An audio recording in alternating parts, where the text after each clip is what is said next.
Good afternoon, dear Sonia. Please tell our viewers and readers. Well, my name is Sonja van Ende. I'm originally from the Netherlands, from Rotterdam. I'm a journalist for many years already. I write for several media outlets like Global Research, Tehran Times, One World Press, several in Belgium like De Wereld van Morgen. And I have my own news outlet called Free Soria. And yes, that's what I do many years already.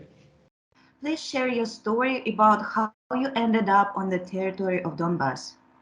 Well, first of all, I was invited for a conference here in Moscow, and then I heard that there were some trips going to the Donbass, so I said, yes, okay, I would like to go. There were also some other journalists there. So yeah, this is how I ended up going to the Donbass. How do the European mass media cover the events that are taking place on the territory of Ukraine now, and do they talk about atrocities and provocations of Ukrainian servicemen and nationalists controlled by them? Well, that's a one-sided propaganda, unfortunately, in the whole of Europe or the Western world. They only speak about Ukraine, about that the Russians are really bad, that they call it a war, and we know it is a special operation, but they don't see that. So they don't cover anything what is happening from the Russian side, nothing, only Ukrainian and blaming the Russians. And that's very bad, that's propaganda, what they do. True. What is happening now on the territory of Ukraine is the result of many years of provocation by NATO countries, which are trying with all their might to fight Russia and everything connected with it. What do you think is the reason for such attitude towards Russia, and why does the West see Russia as an enemy? Well, the West has a special agenda. They have that already for years. As when we go back to, for instance, 2001, when President Bush from the US, he said that he will destroy many countries, the axis of evil. Of course, Russia was not mentioned, but Russia was already since 2008 when President Putin held his Munich speech, and he clearly said that the unipolar world is over and we are now getting a multipolar world.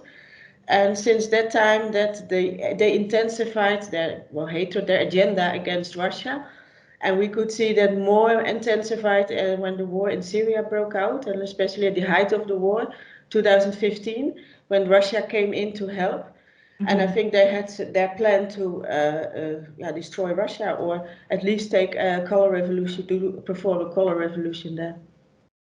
For 8 years now, the armed forces of Ukraine have been exterminating the residents of Donbass. What is happening cannot be called anything other than genocide. In your opinion, why did the NATO countries, which now direct a significant part of their resources to support Ukraine, ignore for so many years what was happening in the Lugansk and Donetsk People's Republics? Well, again, it's their agenda. They know that it's happening. They know that.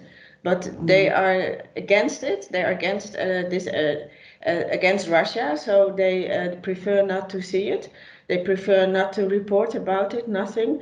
Maybe sometimes they say, "Oh, they are separatists." That's how they call them in these regions. And it's their agenda. As I said, they like to destroy Russia or make a color revolution, and that's very clear now. They want to control Russia because it's all of its wealth, I suppose. So that's the reason behind it. Mm-hmm. From a legal point of view, how realistic is it to bring the perpetrators of war crimes in Ukraine to justice? Why do international agreements in European courts not work with respect to citizens who speak Russian? Well, first of all, I think when we have to bring them to justice, it's not going to happen in Europe. You know, we have the International Criminal Court, of which the US is not part of it, but okay, that's another story. But it will not happen in Europe because they have their own agenda. And when you look at the International Criminal Court, there's only cases that they think it's relevant, like a lot of African countries or former Yugoslavia. So when there has to be some justice, it has to be done, I think, in Russia or China or whatever. And this is really bad. And the Ukrainian servicemen performed a lot of atrocities. It's what I saw when I was there. I heard a lot of atrocities happening. So the justice will not be done in Europe. That's one thing. No, not at the moment.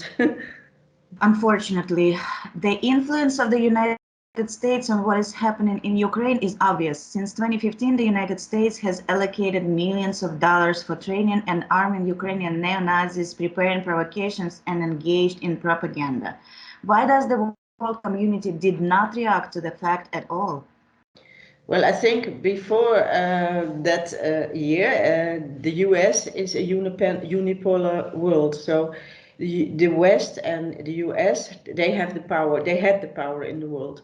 So the other communities, they just looked the other side, and yeah, they complied with them. And you know, they all the same that they did in Syria in 2015 or other countries before that, Afghanistan, Iraq. They destroyed a lot of countries, but yeah, I think the other countries didn't look, but now the world has changed. We have a different situation with a multipolar world, and that's very hard for the US to accept. Right.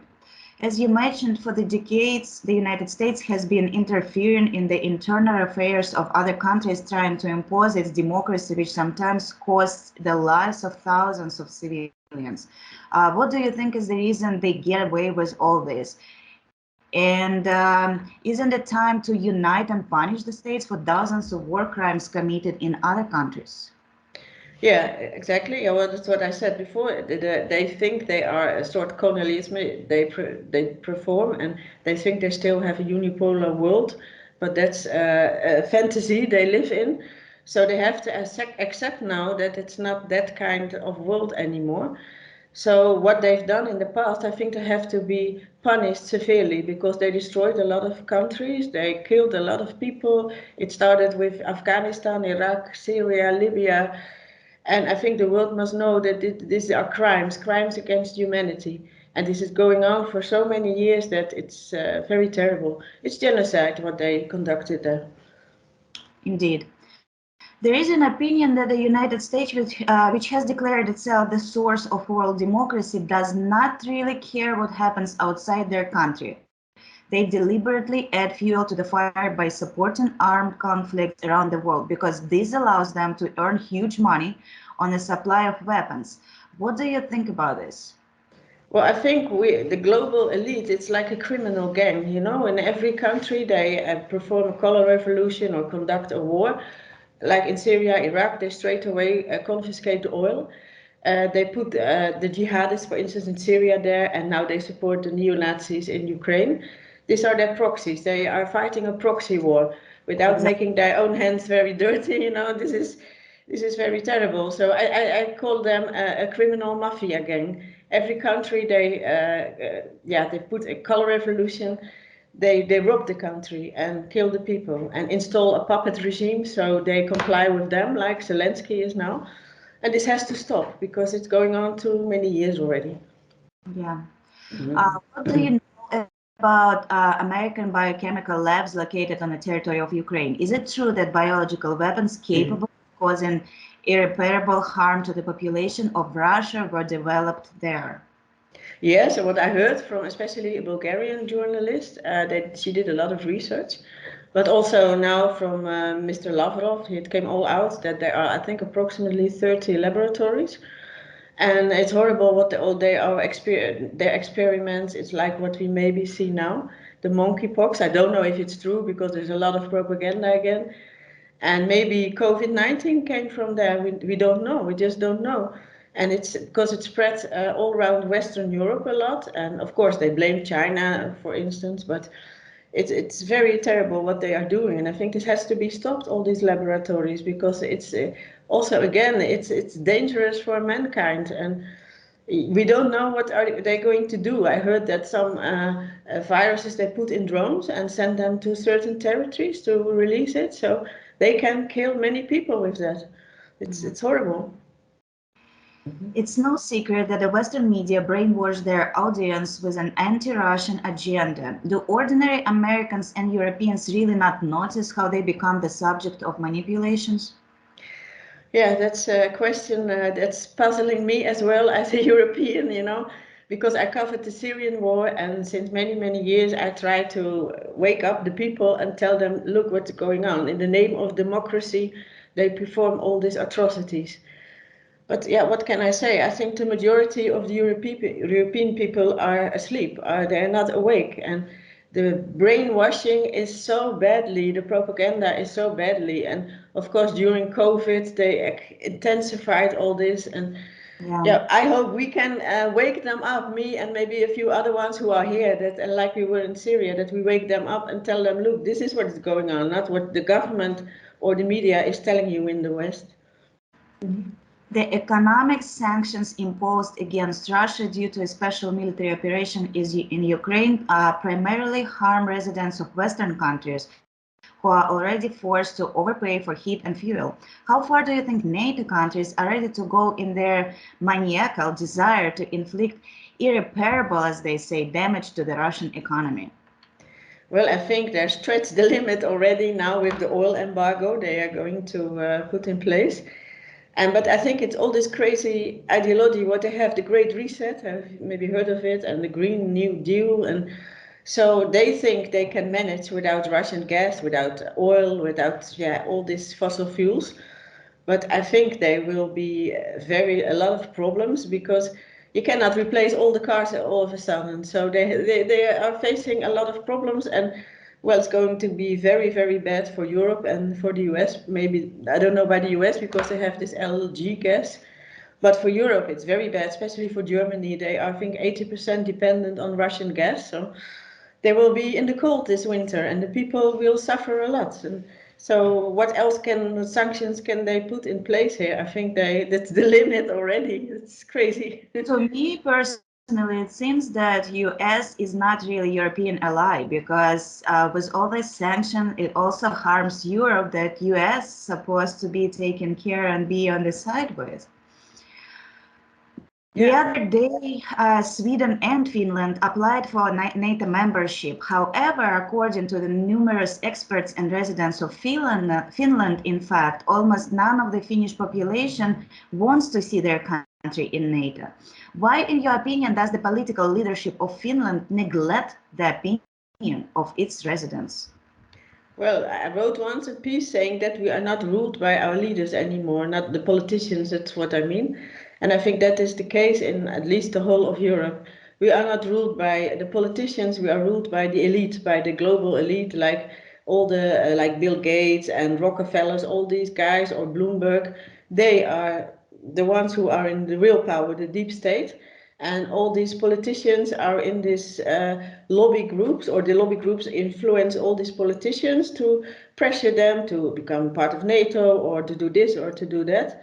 And that's the problem. They don't care about the people anymore. There's no democracy. That's only a word. It's not reality. I think Europe has become a totalitarian state. They also they don't care about the people. That's the whole problem. So people can go demonstrate, but that's no use, actually. Of course, we have to try always, but as long as these politicians are in power and are backed up by this deep state, it's not going to change, unfortunately. Yeah. Why does the president of Ukraine refuse to sign peace agreements with the Russian Federation? What does he hope for? Well, I think he hopes for that his army or his country will have victory, and that Russia will be destroyed. I think that's what he thinks, but I think he thinks in a very wrong way, because Europe has tried many times before, at least 2 times. The Second World War, and Napoleon did, I think, to conquer Russia, and it's not going to happen. And this time it's also not going to happen. But he is a crazy guy. I think he better had stayed an actor, as his profession was. He's NATO is trying. NATO is trying to tell him, "Oh, we sent you weapons," but if you look at the reality on the ground, it's they are losing. They are losing badly. So yeah. How and when do you think the special military operation on the territory of Ukraine will end? Well, I hope it will end this year. I cannot say. I hope. What I see is that they gain territory a lot already, and because I was in Kherson last week, and the people are really very happy that they now liberated. Kherson was always a city, I think, that was Russian oriented. But I hope soon. I think when they move to the west, it will end soon. I cannot say. I hope soon. Let's hope.